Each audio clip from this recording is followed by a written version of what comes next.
Ngayong araw, ako ay naatasan magbigay opinyon at kasagutan sa tanong na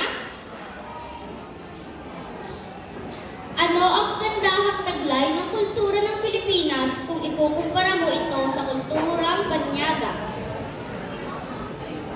Ang kagandahang taglay ng kultura ng Pilipinas kung ikukumpara mo ito sa kulturang Banyaga ay mas marami itong wikang katutubo kesa sa iba. Halimbawa na lamang sa Ilocos.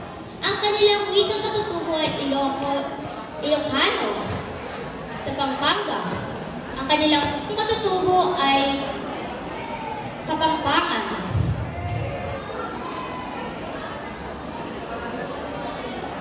Pero kahit ganoon kadami, ang wikang katutubo ng Pilipinas ay mayroong isang wika na halos lahat o sabihin na nga natin na lahat ng Pilipino ay naiintindihan. Walang iba kundi ito ang wikang Pilipino na madalas natin gamitin para makipagtalistasan sa iba't ibang mga taga-probinsya dahil kung sila'y mag-uusap-usap gamit ang kanilang wikang katutubo ay hindi sila magkakaintindihan ng maayos. Pero kung gagamitin nila ang wikang Pilipino ay sigurado at tsak na magkakaintindihan sila ng mabuti.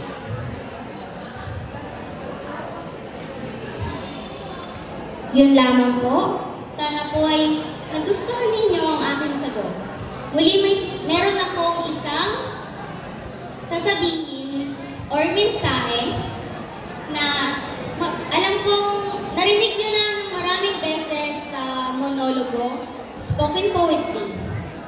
Ito ang kung sino ang hindi marunong magmahal sa kanilang wika ay mas masahol pa sa hayop at malansang isda. Maraming salamat po. Okay, dito ka lang po. Dito lang.